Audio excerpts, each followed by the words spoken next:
Hey friends, it's Sarah. Today I want to talk about why unhealthy narcissism develops. So what propels what we would consider to be normal narcissism into its pathological state? Everyone has narcissistic qualities, right? It's part of human nature, it's in our DNA. We all value some level of recognition for our good deeds or our accomplishments. And although cultural values may differ, of course, all human beings have an inherent need to have some level of confidence or a healthy level of self-esteem. So what happens to actually cause that crossover from healthy to unhealthy narcissism? First, I want to give you a little bit of background about how the term narcissism came to be. So narcissism is from Greek mythology. And as legend would have it, Narcissus was a proud man who fell in love with his own reflection in a pool of water. And he became so entranced with himself that all he could do was stare into the water until he starved himself to death. He finds himself so charming that everything else, even basic human functions, fall to the wayside, and he can't even feed himself, so essentially his vanity leads to his own demise. Obviously, this is a fantastical depiction of what could happen to somebody who is overly infatuated with himself. And as you can see, what he falls in love with is only surface deep, right? He's so intrigued by his looks that he's blindsided to anything else that's going around him. Nothing else matters to the narcissist, even his own internal needs. What's inside begging for attention means nothing to the narcissist. It's all about what he's projecting on the outside, to the outside world. So I want to mention before I go any further that I am going to be using primarily masculine pronouns when I refer to the narcissist. There are, by definition, more males than females with NPD, even though the percentages vary just slightly.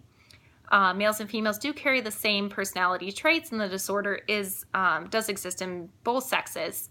So either way, my use of the masculine pronoun is for simplicity's sake and accomplishes the same purpose. So just know that I am referring to males and females when I refer to the narcissist, even though I primarily use masculine pronouns. But anyway, so extreme arrogance and the inability to show empathy is what we would term narcissistic personality disorder, the pathological disorder. It affects all aspects of the narcissist's life, and by default, those around him in his intimate space. The inability for an individual to show empathy towards anyone else or even acknowledge the existence of anyone else in extreme cases, if not to serve the narcissist, is part of this disorder. So essentially, others are there to just mainly provide the narcissist with his own narcissistic supply. And everything in the narcissist world exists to serve him or her. The narcissist is only concerned with superficial perfection. But why is this? What has happened to this individual that would cause this pathological disorder? What has happened to make him or her so egocentric, so pathologically uncaring, and unable to care for even what's inside him or herself? Pathological narcissism generally develops from trauma. The trauma is experienced typically in the early childhood years or in adolescence, a very impressionable time in the victim's life. However, the trauma can happen at any time. This is severe trauma, irreversible and highly damaging, such as that caused from abuse or neglect or from a family breakup, etc. So the trauma damages the inner self at the very core and leaves a lasting scar, and this becomes a very dark void for the narcissist, someplace that he refuses to access thereafter. It's too painful, and the narcissist cannot bring himself to acknowledge its existence.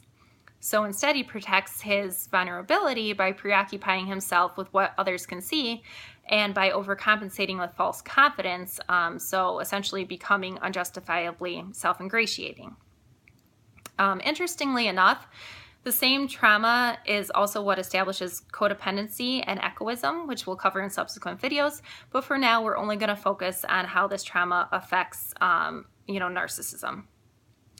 So there are various circumstances under which the narcissist could have developed his or her disorder. Some more common scenarios are either that, he was abused by what we would call traditional means, either physically, mentally, or emotionally.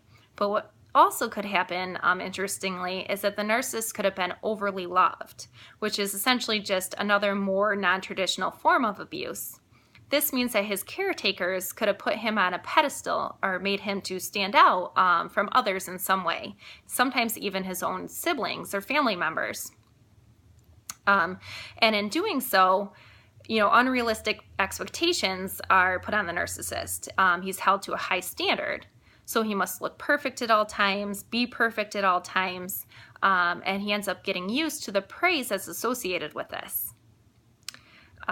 So either the narcissist has been overly loved or underloved, and the effect is the same. The development of the pathological disorder persists. And this trauma becomes part of the narcissist's DNA. It's all he knows, essentially. And in this way, pathological narcissism is a behavioral disorder that is a product of both nature and nurture, right? So many individuals are predisposed with the genes that would make it more easy for the disorder to develop. And these are the individuals that then are either overly loved or underloved or experience some form of trauma.